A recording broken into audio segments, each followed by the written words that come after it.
Hey, it's Sandra Pike from Realty Atlantic and the Pike Group. Well, I have a pretty neat topic today, and I hear about it all the time, especially on, I think, Advice Nova Scotia or moving from Ontario to Nova Scotia. There's a lot of buyers, and they have this dream of coming to Nova Scotia, and they want to live in rural communities. Now, there are a lot of upswings of living in a rural community. I come from a place of 3,000 people. So we only had one set of streetlights for years. We got two now, but so I come from a small town, so I get the allure of white people, but there's good things and there's bad things. And today I have two ladies who are outside of the Halifax area, and we're just going to talk about that very thing. And Becky, I'll get you to introduce yourself and where you're from. Sure.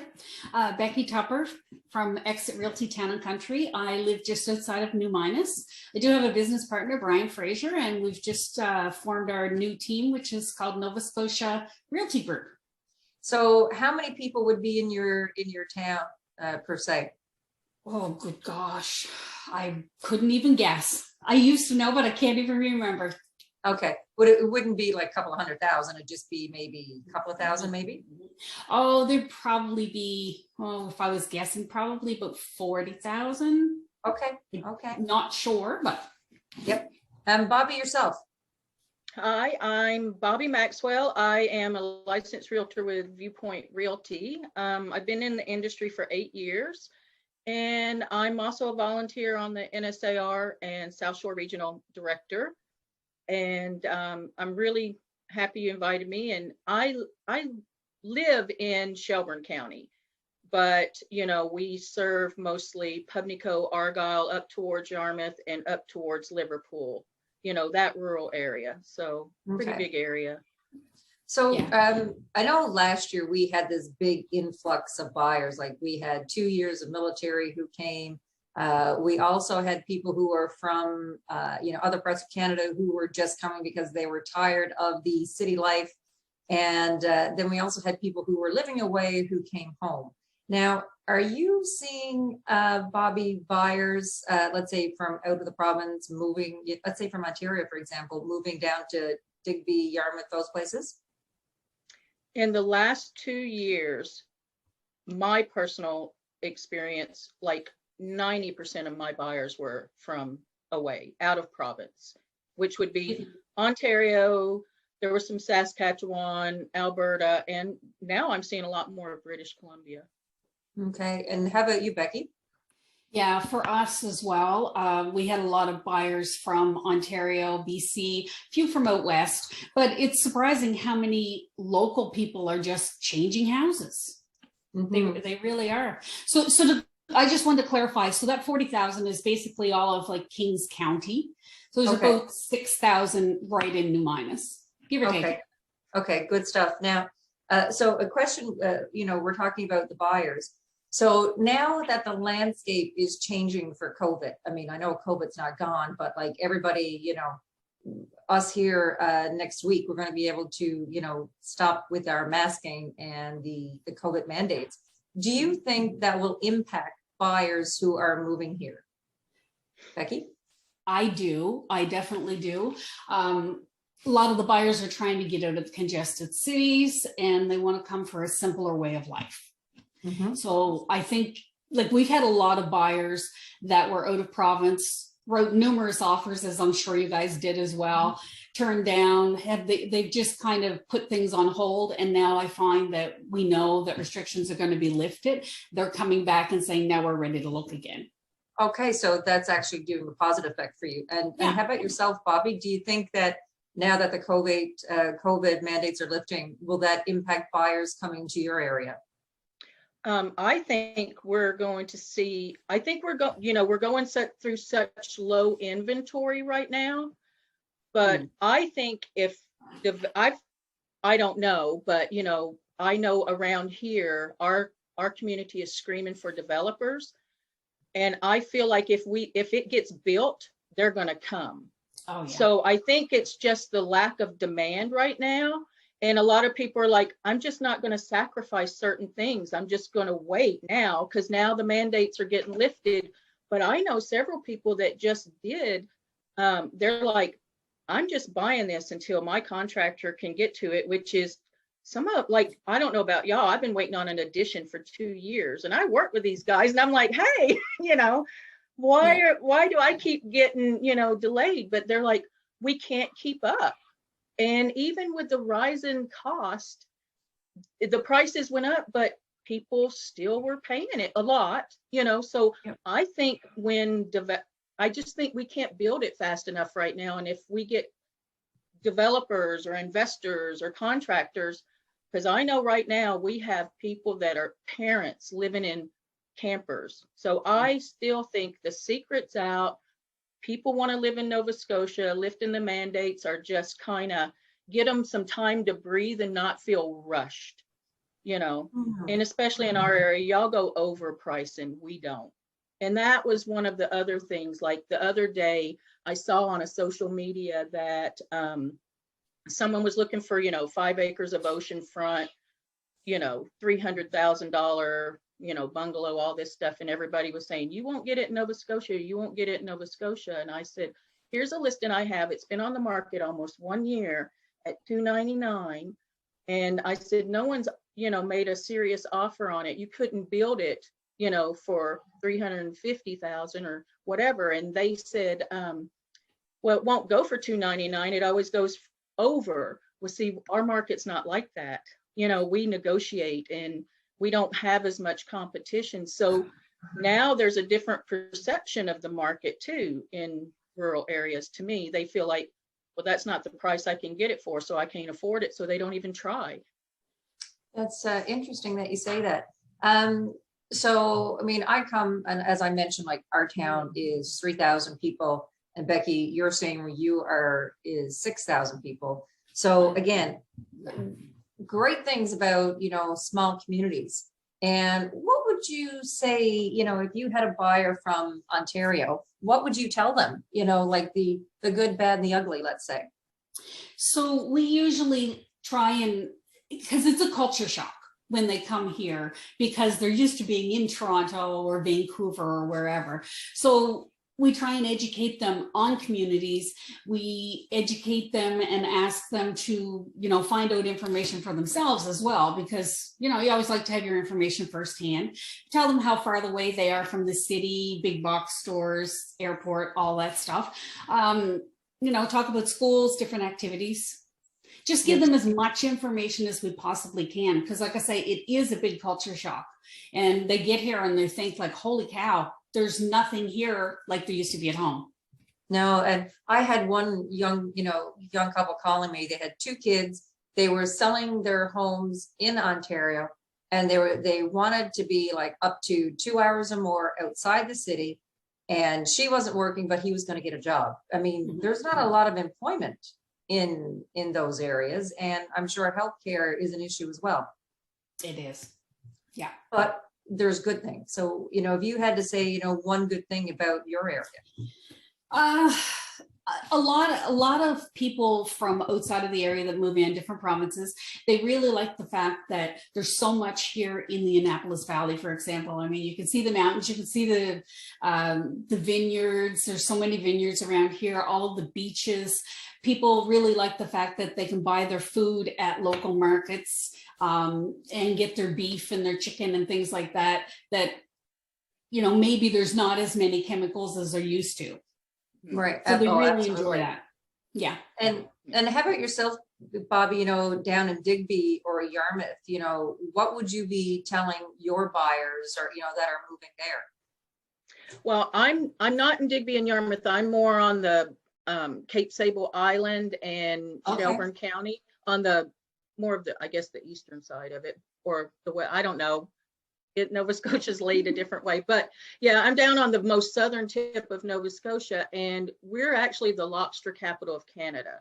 So when I have people that come from away, I tell them, I'm like, we're a laboring community, like boat builders, lobster fishermen, halibut, they go fish for scalloping and, all kinds of fishing. So they're always screaming for work. So I let them know, like, employment opportunities. We we really suffer with social life around here when it comes to having, like, some of the restaurants that aren't box restaurants are all closed at 7 o'clock. Like, what, but we have a lot of really neat canteens down on the waterfront areas. Mhm. And I understand that. So, but in the winter, it's just kind of like there's not really a big social life. So much is focused around arenas. Get involved in the community. If you have a small business, get involved with the Chamber of Commerce and get involved. And we have a lot of artisan because we are so rural. People come for the peace and quiet. And we have like 8 kilometers of white sand beach. So, it brings a certain genre of people anyway. So I just try to help them get into the community and get settled and kind of let them know, different things about that. Because we are that one lighthouse town. And when people see new people, the locals never really go and introduce themselves. So try to meet people. But one of the things I love about our community, it's like Becky said, we have farmers markets on the river. We have like moonlight merchant night, and live music and kitchen. Hey, we have kitchen parties here on Friday nights. There's a community hall that does kitchen parties. So that kind of atmosphere, and we have the lumberjacks still. They're actually going to be on the sports network in August. We're going to have the wow. World Lumberjack Showdown here. So, yeah, it's a different way of life. So, but now it's growing. You're about an hour if you want to go and really have, or 45 minutes if you want to go have, an evening out, because everything closes around here early. Well, I'm the life of the party till 8 o'clock, so I'd be okay with that. Yeah. A question for you, Becky. Have you ever had a buyer who regretted, moving? Not so much a buyer. My buyer might have had buyers that purchased properties through other agents, and it was, like I said, it was just such a culture shock, and they were thinking like there should be more stuff here. There's not. They just weren't informed by their agent. Like I say, we try and tell people about activities, schools, things you can do, places you can go, proximity, things like that. So we have had people that have moved here from Ontario. They only stay for about a year and they picked up and they've moved again because it just doesn't have the stuff here that they're looking for. Yeah. And how about you, Bobbie? I've had one that would kind of regretted the house they bought, but I think they had false expectations. But for the most part, if I'm the agent, like I video, and do different things and always suggest an inspection, but I know you guys, you don't get a chance for them to get an inspection. So for the most part, most people know what they're getting into when I've been working with them. So I haven't seen any regrets, except for some people came thinking it was going to fix their lives. So now they're, rethinking it and going back closer to families again. So yeah, I've seen that. We sold a place recently, and she had used the listing agent. And of course, the listing agent is working for the seller and not for the buyer, and didn't do a home inspection. And I don't think she ever took possession of the house, and we just sold it. It was a disaster. And, the roof was caving in, issues with the concrete foundation. And so I encourage anybody who's moving here, really get your own representation, because you need to know. And you need to know things about the house, especially if it is in a rural community, because like you said there, Bobbie, to get, contractors are far and few between, right? Yeah. And then I met another seller. They were getting ready to move back to Ontario. This was last week. And she just, doesn't like it here at all. And, going back home. So she didn't sell her house where they're from. But, I think that a buyer really does need to educate themselves, not only just on the house, but, what amenities do you need? are your kids in sports? Are you someone who likes to go for a coffee, or you like to go, with your partner out for dinner? And because a lot of the smaller communities don't offer that. And if you're older, are you okay with traveling 3 to 4 hours to get to the hospital if you needed it, right? So it's certainly a lot of things. And so can we just talk about waterfront property, Bobbie? Because we get, well, before I get to waterfront property, so we get a lot of buyers who will call us from Ontario, and their budgets are 400,000 or their budgets are 300,000. And I can't help someone here in Halifax with a budget of 300,000, because you're then looking for something at 175, 200. And that's, either what do you call it, like a semi-detached or a condo. And even some of the mobile homes are going like for well over $200,000. So, what could you get, Becky, down your way for 300,000? Or are you facing the same thing? Are you looking on the water? Like on the water? Just in general. In general? Oh gosh, like properties here, I know they don't go as high priced as Halifax, but they're going like $75,000, $100,000 over. So anybody that's looking in the $300,000 range, they're really getting a property that should be high 180s, 190s, something like that, because they're overpaying, right? Yep. But is it a single family home? Yeah, usually a single family. Okay. And how about yourself? Oh, sorry. No, I was just going to say, like, you're not going to get anything in that price range in the Greenwood, Kingston area. You get something like outlying.